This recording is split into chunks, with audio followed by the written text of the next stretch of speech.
What is going on, guys? Welcome back. This is Chris. This is How I Talk, and we are back with another episode. I appreciate you guys that are listening to our episodes every week. If you're new to checking out our episodes, I appreciate you looking into some of the different things that we're talking about. Every week, we try to bring new, fresh topics that are interesting to us. And today, I just wanted to touch on a business principle, business topic, business strategy. And it's very simple. I wanted to touch on the 3 reasons that entrepreneurs cannot scale their business. As we all know, if you're in the entrepreneurial world, it is not easy to not only start a business, but continue a business. Matter of fact, 80% of businesses fail. So just looking at that number, if you're one of the 20% that has been able to continue your business, kudos to you. That deserves definitely a round of applause, because as a business owner, it is not easy wearing all the hats and continuously keeping your business a part of the market share, taking over the market share, being able to come up with strategic ways and innovative ways to make your business stand out. So kudos to you. But today I wanted to talk about the next phase, right? So we built a business, great. You started a business, awesome. You're in year 1, year 2, year 5, year 10, and your business has been around for quite some time. But what I've noticed is people that are in probably around anywhere between year 4 to year 10, they come across this problem, which I stated earlier, scaling a business. And while it is not easy to do, it must happen if you want your business to improve, increase profits, be able to serve others more, be able to build a solid team and grow your team, because with limited revenue, you have limited resources. With more revenue, you can create and establish more resources that will be beneficial for your business. But the thing is, how do you actually get to that next level? How do you scale your business to be able to do that? And I want to be clear when I'm sharing this information is I'm actually experiencing this and going through this myself. I'm currently in about year 7 of business. And the first 3 to 4 years, while I was doing great and I was scaling and growing, around year 4, year 5, I started plateauing. I started kind of hitting the number and continuously kind of staying at that number. And I think up until a year ago, 2 years ago, I started kind of increasing that and being able to take the number or take the revenue to another level. So myself, I am currently going through this process. So I just want to share with you the journey that I go through. You may reciprocate this, you may agree, you may not necessarily agree, but hey, this is the point of it. I want to get my thoughts out there for you guys, but I think it is important that you understand scaling a business requires certain things out of you. So here's the 3 reasons why I think that people or entrepreneurs are not able to scale their business. Number 1 is the poor use of money and budgeting. I'll give you an example. Again, I am in business, and the first couple of years when I created my business, it was pretty awesome, because 1, it was the most money I'd ever made outside of my day job. Just in general, it was the most money I made. I was about 23, 24. And, this money's coming through, and my pops used to always say, that money getting hot in your hands, huh? And when he would say that, it's just the fact that you're getting this money and it's hard not to want to spend it because it's the most money you ever had. And most people do this when they're young, right? They buy things that aren't the best decisions, and this is where wisdom comes in. You live and you learn. From those experiences, you're able to then be able to provide wisdom. And, when I got the money and I was, generating revenue and understanding my income, I spent the money. I was going on trips and having fun that first year, and I learned very quickly that I was not storing up that money to be able to move to the next level for my business, the next, phase of what my business was. Why? Because I was stuck in the moment. I was not thinking in the future. I was just stuck on those first couple months and first 6 months, that first year and a half. And I'm just like, wow, this is going to continue to happen. I'm just going to make it. And the truth is, in business, it doesn't always work like that. It's definitely highs and lows, peaks and valleys. your money will not always stay consistent like that coming in. And when it did get a little dark and a little bit slower, that's when I learned like, hey, this money has to transition. I have to apply this money by either buying more assets or reinvesting back in the business for this to go to the next level. What I think you learn as being a business owner is delayed gratification. A lot of entrepreneurs, however, do not have that ability to have delayed gratification. What I mean by that is the ability to not splurge on yourself, but splurge on your business or buying other assets, which then will allow you to splurge on yourself after some time. And after some time could be 5, 10, 20 years. And that's hard for a lot of people because you have to commit to something. You have to commit to growing this business. It's almost like a baby. It's an infant stage. You're trying to maturate this baby and get it to the next level. But guess what? It needs resources. It needs that to be able to grow. It needs to be replenished with that. And if you cannot replenish what you have, it will stand still. It will never grow. So that's something I learned is using my money appropriately. One is also being able to put your money in a company account, right? Having an account specifically for your business, not merging it with your personal, because you'll never be able to truly understand the true health of your business. Is your business in a healthy state? It's hard to say that when your money is merged with your personal. Are you budgeting your business right? Do you know how much you make every month? Do you know how much you spend every month? Do you reconcile every month with your expenses and your revenue and things like that? But if you're not doing that, how can you know the health of your business? How profitable is your business before taxes and after taxes? Are you getting a 70-30 split? What does that look like? 70% profit margins before taxes, and then after taxes is like 50%. What does that look like? And what is healthy in your industry? A lot of people or a lot of entrepreneurs truthfully do not know those numbers. They go into the business because they have a skill, but they do not actually work on other areas, other aspects. As I talked about in the previous episode, I talked about this. I drilled this into people. You got to export your weaknesses. If money and budgeting is not your thing, find an accountant. Luckily, I'm an accountant, so I'm able to already understand these numbers. And even as an accountant, as I've shared with you just earlier, I still spent my money. I was always good with budgeting, but I still spent a large chunk of that money to do personal experiences, personal things. Now, was it worth it? Absolutely. But I learned very quickly and I was able to pivot and realign that money to buy other things such as homes, more stocks, putting money back into my business, so on and so forth. That's where I learned to use my money appropriately, and that's what I'm recommending for you guys. So understand your money and your budgeting. But that is one reason people do not scale their business. The second one is kind of a reflection of the first one, and that is cash flow issues. A lot of people, again, do not understand the importance of cash flow. That is vital to your business. I would say one of the most, number one, if not number two, most important piece to your business being successful is cash flow. Cash flow is important. It's very simple. It's your revenue minus your expenses gives you an income, right?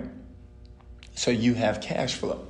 Right? So if you're able to understand your cash flow, then you will be able to stay profitable. And I think a lot of people do not understand their cash flow. They don't keep track of that.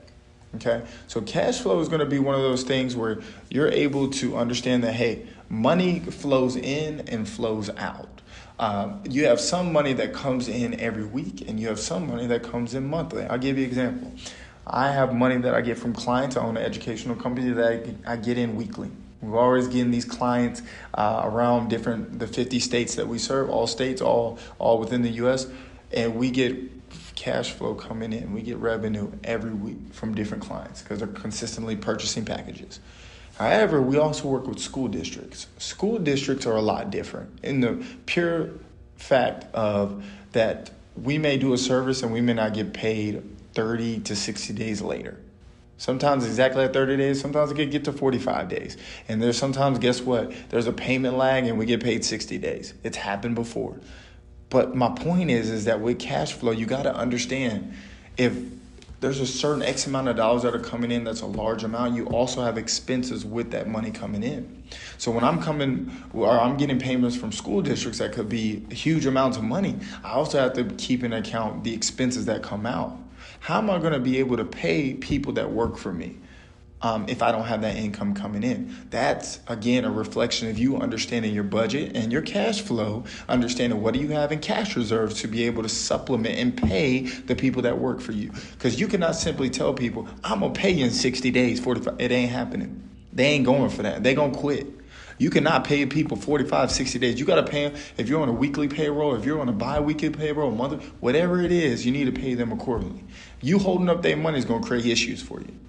And it's on you as a business owner to understand that cash flow and make sure that you're covered if your income is not, your revenue, is not coming in at the appropriate time, such as weekly. It may be coming in monthly or bi-monthly. So guess what? There's going to be a cash flow shortage if you do not understand how to handle that storm. Okay, so that's what I've realized about people is entrepreneurs is that they're not aware of their cash flow. That is something I had to teach myself and understand myself as well. Luckily, again, being an accountant, these are things that are already instilled in me. I understood working this every single day, as my day job. I was able to understand the importance of budgeting, the importance of cash flow, things like that. The third one I'll get into is working in the business, not on the business. This is huge, guys. This is so, so, so important. So many people want to work in the business. They don't work on the business. And one of the best books I ever read, one of my favorite books, is E-Myth Revisited by Thomas Gerber. E-Myth Revisited. By Michael Gerber. And he wrote this book. And in the book, he's sharing with people why their businesses are not scaling. He's giving real world examples, and he's explaining to people what they're doing wrong within their business. And he really broke it down in very, very, very simplistic. He said, there's three people within the business, 3 in 1 as an entrepreneur. One is you are going to be the entrepreneur. The second one is you're going to be the manager. And the third one is you're going to be the technician. The problem, though, is that people are 70% technician, 20% manager, and then 10% entrepreneur. I got to run these numbers in my head, make sure I gave you a whole 100%. I'll say it again. 70% technician, 20% manager, and 10% entrepreneur. Well, what do I mean by these 3 different areas I'm discussing? An entrepreneur is somebody that thinks in the future. They're being innovative. They're thinking of ways of how we can go to the next level. That's what an entrepreneur does. The second person is the manager. They're thinking in the past. They're staying up with the status quo. They're making sure there is order within this company. That is the purpose of the manager. And then the third one is the technician. What does the technician do? The technician makes sure that things are being done. It's the doer. It's somebody that is the doer and is present. They're doing everything. And unfortunately, that's what entrepreneurs do. They do everything. Now, will you still do everything as an entrepreneur as you're building your business? Sure, in the beginning, absolutely. Unless you got a lot of capital to be able to supplement people to work for you. But majority of people don't. But the problem is they don't set themselves up. And this goes back to bullet point 1 and 2. Save your money to reinvest it in your business. A lot of people blow their money. Therefore, they cannot create the resources to grow the business. Again, your business is like a baby. It needs to grow and maturate. It needs nutrients to grow, to replenish itself, to be able to actually spread its wings. And unfortunately, a lot of people are in the technician stage. Instead of being able coming up with creative ideas, they want to have their hands on in the business because they have trust issues or have issues with relinquishing tasks to other people. And a mature business is going to come up with new ways to make their business grow. That's what a mature business is going to do. And that it's unfortunate, but it's something I've done as well. I've been guilty of this. When I tell you, all I'm speaking from is experiences. I've done this. I was in the business. I did everything. And if I were to look back, I wish in the year 2, I started putting that task on other people. I started doing everything. And by year 3 or year 4, I was burnt. I was spent because I was doing everything all day, every day. The moment I started exporting and building my team and making my team stronger is the moment my business became stronger and I myself became stronger. And now I was able to push something faster, quicker, get better results. Matter of fact, in the past 2 years, I've seen the growth that we've had because I've put the right people in place. I want to be clear. I put the wrong people before I put the right people. I had to learn. But through experience, I was able to put the right people. So you got to be able to put your business through different phases of growth, right? There's the infancy, the adolescence, and then the maturity. Get it to maturity, but you have to do that by being the entrepreneur. Have to do that. Find somebody that's the technician that can be the doer. Find somebody that can be the manager that makes sure that you keep the status quo. Do you have to possibly play those different roles here and there? Sure. That's going to happen. It's part of being a small business. But if you have people that are day in and day out there, it will allow you to think of creative ways. Because you can only do so much. After you get off of work, you don't even have time to be with your family because your business consumes your life. And your business should not be consuming your life. You should be thinking of different ways to grow your business so everybody else can do their task. Your job is to create a business, to create jobs for other people. If you can do that, you can grow a business. And you got to think of things to ask yourself whenever you are working in the business but not on the business, or when you have not tried to scale your business or it's not scaling for some reason. You got to ask, how can I get the business to operate without me or little use of me? If your business is using every drop of energy and draining you, it's probably because you're not thinking of ways to use other people to relieve yourself. You haven't thought of that. You think, well, the only way it can get done is through me, and I'm so important, and that's the only way. It's all me, all me, all me. And it's just not that way. If you want a business to grow, it's to get your hands away from all the day-to-day tasks and be able to oversee everything being done. But you must train people to understand what you expect to do this. The second thing you also should be thinking about is your job is to prepare yourself and your business for growth. You got to prepare yourself. You got to set the structure up in order to do that. What I would recommend you do is to look at your game plan, understand what you're doing wrong, and then define how you can restructure this to scale your business. There's more than these 3 points on why people don't scale their business. Trust me and believe me, there could be up to 10 different reasons, roughly. I have 10, but I only wanted to give you guys 3.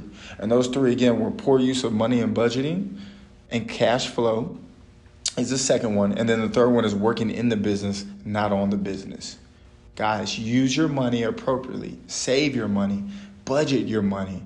Use that money to reinvest back in your business and watch it grow. Step away from the business. Don't work so heavy inside the business. Work outside the business on the outer skirts of it. Make sure the inside is being worked well and you're inspecting what you expect and watch that thing flourish. Trust and believe in what I'm telling you is true. I'll see you guys on the next episode. Peace.